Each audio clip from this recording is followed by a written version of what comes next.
എല്ലാവർക്കും സൂപ്പർ കിച്ചണിലേക്ക് സ്വാഗതം. ഇന്ന് ഞാൻ നല്ല ടേസ്റ്റി ആയിട്ടുള്ള കടുമാങ്ങയാണ് തയ്യാറാക്കുന്നത്. ഞാൻ 3 പച്ചമാങ്ങ എടുത്തിട്ടുണ്ട്. അതിൻ്റെ തൊലിയൊക്കെ നന്നായിട്ട് ചെത്തി എടുത്തിട്ടുണ്ട് ഞാൻ. ഇനി ഇത് നമുക്ക് ചെറുതായിട്ട് അരിഞ്ഞെടുക്കാം.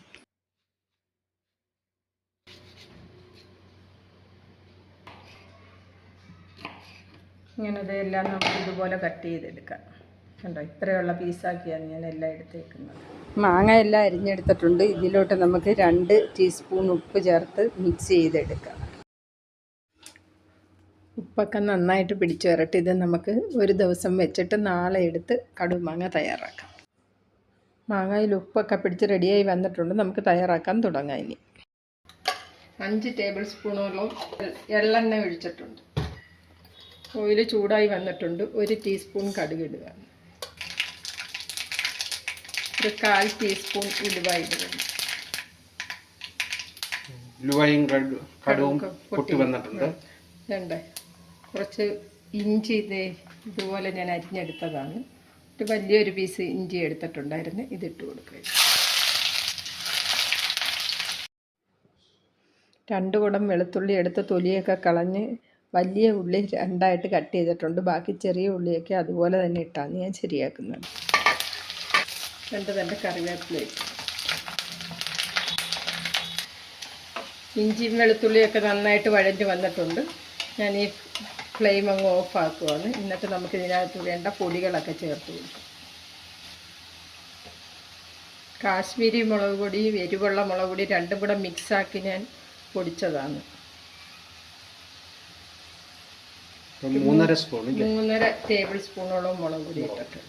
1/4 ടീസ്പൂൺ മഞ്ഞൾ, 1/2 ടീസ്പൂൺ ഉലുവപ്പൊടി, 1/2 ടീസ്പൂൺ കായപ്പൊടി.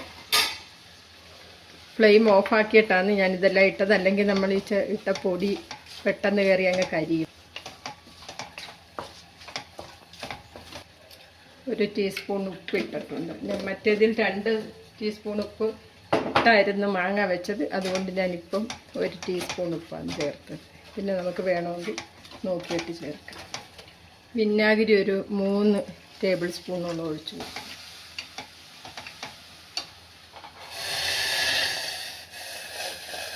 ചൂടുവെള്ളമാണ് ഈ ഒഴിക്കുന്നത്.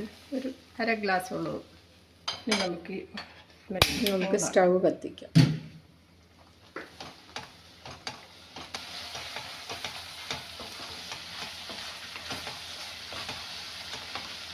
ഇതിൻ്റെ ഉപ്പും പുളിയും എരിവും എല്ലാം ഒന്ന് ബാലൻസ് ചെയ്യാനായിട്ട് 1 ടീസ്പൂൺ പഞ്ചസാരയാണ് ഞാൻ. ഇനി നമുക്ക് ഈ ഫ്ലെയിം അങ്ങ് ഓഫാക്കാം. നമ്മുടെ മാങ്ങ ഇട്ട് കൊടുക്കാം.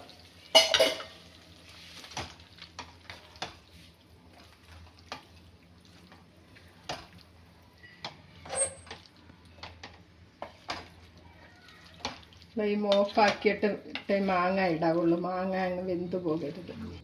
ഇതുപോലെ ഒന്ന് കടുമാങ്ങ അച്ചാർ തയ്യാറാക്കി നോക്കും. നല്ല ടേസ്റ്റാണ്.